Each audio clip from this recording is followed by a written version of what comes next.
কই কই ঘুরে ঘুরে টান শেষ করলাম।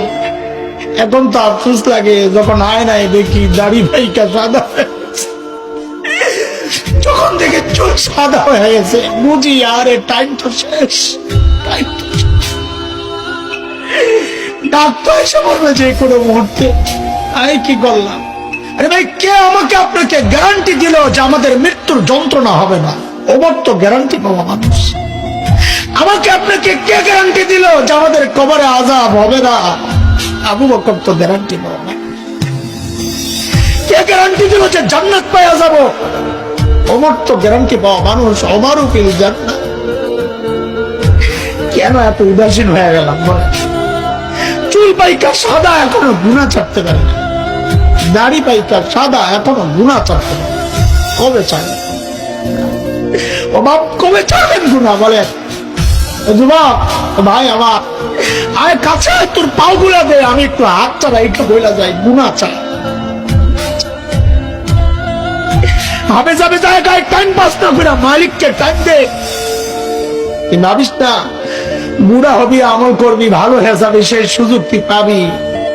আরে মৃত্যু বলে কয়ে আসবে না রে ভাই। কে জানে এই মজলিসও এমন মানুষ আছে যার কাপড়ের কাপড় দোকানে চলে আসছে।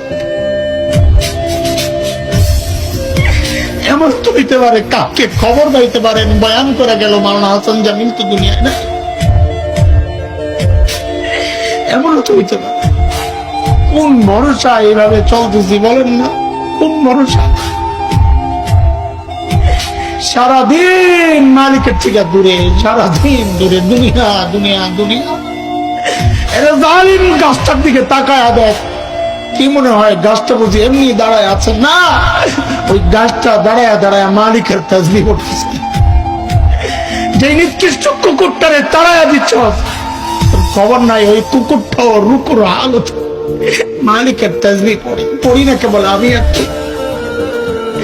আমাদের হাতে টাইম নাই, অথচ আমার এই মূল্যবান টাইমের একটা ভাগ ফেসবুকে পায়, ইউটিউব পায়, ইন্টারনেট পায়, খেলোয়াড় পায়, গায়ক গায়িকা পায়, নায়ক নায়িকা পায়, বন্ধু বান্ধব পায়, শ্বশুর শাশুড়ি পায়, সন্তান পায়, বিবি পায়। আরে পায় না কেবল মালিক।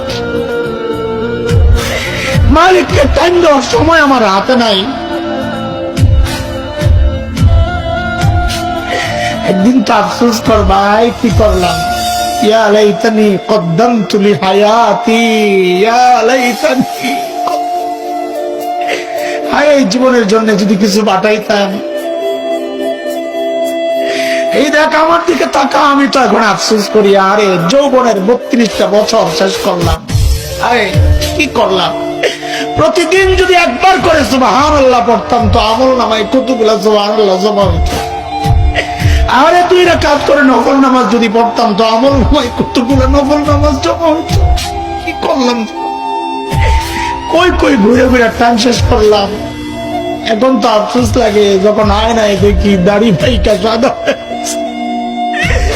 যখন দেখে চুল সাদা হয়ে গেছে বুঝি আরে টাইম তো শেষ, টাইম তো শেষ।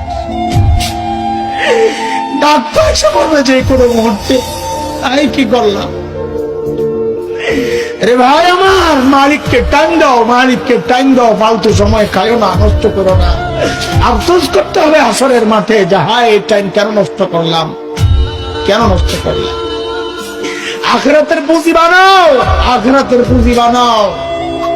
পুঁজি তো বানাইছি, কিন্তু ওই গাট্টির মধ্যে ওই আমল নামায় শুধু গুনার গুনাহ গুনাহ। পুঁজি এমন পুঁজি বানাইছি যে পুঁজি আমার জাহান্নামে নিয়ে যাবে।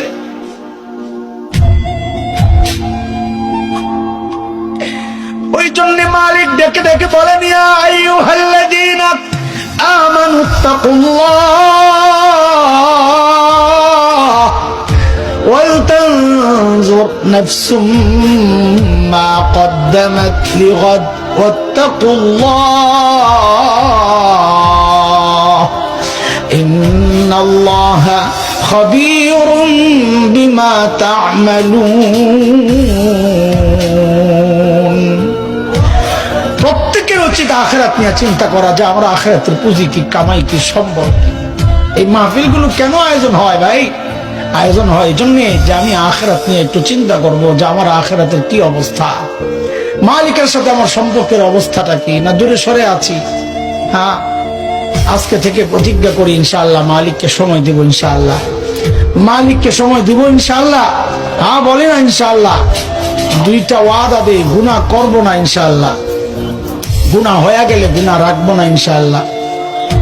ইনশাআল্লাহ আল্লাহ তাআলা আমাদের জীবনকে পবিত্র বানায়া আজকের এই মজলিস থেকে নতুন এক জীবন শুরু করার পাক্কা ইরাদা নিয়ে ঘরে ফেরার তৌফিক দান করেন এবং ঠিক ওইভাবে চলার তৌফিক দান করেন।